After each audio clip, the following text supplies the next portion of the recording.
एक पंडित जी थे। वे रोज घर घर जाकर भागवत गीता का पाठ करते थे। एक दिन उन्हें एक चोर ने पकड़ लिया और कहा, तेरे पास जो कुछ भी है मुझे दे दो। तब पंडित जी बोले, बेटा मेरे पास कुछ भी नहीं है, तुम एक काम करना, मैं यहीं पड़ोस के घर में जाकर भागवत गीता का पाठ करता हूँ। वो यजमान बहुत दानी लोग हैं, जब मैं कथा सुना रहा हूँगा तुम उनके घर में जाकर चोरी कर लेना। चोर मान गया।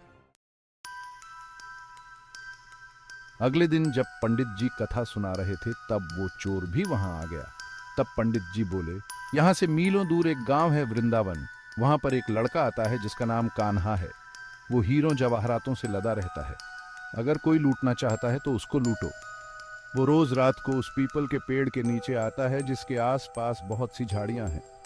चोर ने यह सुना और खुशी खुशी वहां से चला गया। वो चोर अपने घर गया और अपनी बीवी से बोला, आज मैं एक कान्हा नाम के बच्चे को लूटने जा रहा हूं, मुझे रास्ते में खाने के लिए कुछ बांध कर दे दो। पत्नी ने कुछ सत्तू उसको दे दिया और कहा, बस यही है जो कुछ भी है। चोर वहां से यह संकल्प लेकर चला कि अब तो मैं उस कान्हा को लूट के ही आऊंगा। वो पैदल ही पैदल टूटे चप्पल में ही वहां से चल पड़ा। रास्ते में कान्हा का नाम लेते हुए वो अगले दिन शाम को वहां पहुंचा, जो जगह उसे पंडित जी ने बताई थी। अब वहां पहुंचकर उसने सोचा कि अगर मैं यहीं सामने खड़ा हो गया तो बच्चा मुझे देखकर भाग जाएगा, तो मेरा यहां आना बेकार हो जाएगा। इसीलिए उसने सोचा, क्यों ना पास वाली झाड़ियों में ही छुप जाऊं। वो जैसे ही झाड़ियों में घुसा, झाड़ियों के कांटे उसे चुभने लगे। उस समय उसके मुंह से एक ही आवाज आई, कान्हा कान्हा। उसका शरीर लहूलुहान हो गया, पर मुंह से सिर्फ यही निकला, कान्हा आ जाओ, कान्हा आ जाओ। अपने भक्त की ऐसी दशा देख के कान्हा जी चल पड़े। तभी रुक्मणी जी बोली कि प्रभु कहां जा रहे हो, वो आपको लूट लेगा। प्रभु बोले कि कोई बात नहीं, अपने ऐसे भक्तों के लिए तो मैं लुट जाना तो क्या मिट जाना भी पसंद करूंगा।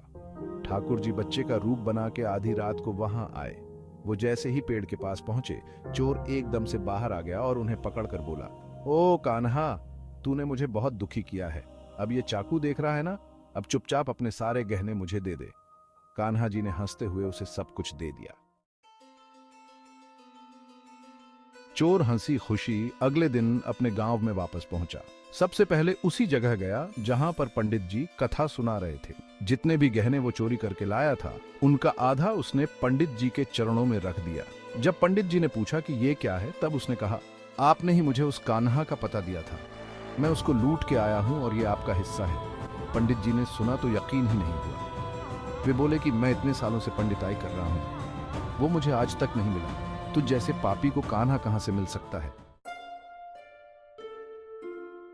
चोर के बार बार कहने पर पंडित जी बोले कि चल मैं भी चलता हूं तेरे साथ वहां पर, मुझे भी दिखा कि कान्हा कैसा दिखता है। और वो दोनों चल दिए। चोर ने पंडित जी को कहा कि आओ मेरे साथ यहाँ पे छुप जाओ। दोनों का शरीर लहूलुहान हो गया और मुंह से बस एक ही आवाज निकली, कान्हा कान्हा आ जाओ। ठीक मध्य रात्रि कान्हा जी बच्चे के रूप में फिर वहीं आए। दोनों झाड़ियों से बाहर निकल आए। पंडित जी की आंखों में आंसू थे, वे फूट फूट के रोने लग गए। चोर के चरणों में गिर गए और बोले कि हम जिसे आज तक देखने के लिए तरसते रहे, जो आज तक लोगों को लूटता आया है, तुमने उसे ही लूट लिया। तुम धन्य हो, आज तुम्हारी वजह से मुझे कान्हा के दर्शन हुए हैं, तुम धन्य हो। सीख ऐसा है हमारे कान्हा का प्यार अपने सच्चे भक्तों के लिए। जो उसे सच्चे दिल से पुकारते हैं तो वो भागे भागे चले आते हैं। प्रेम से कहिए श्री राधे। मेरो तो गिरधर गोपाल दूसरों न कोई।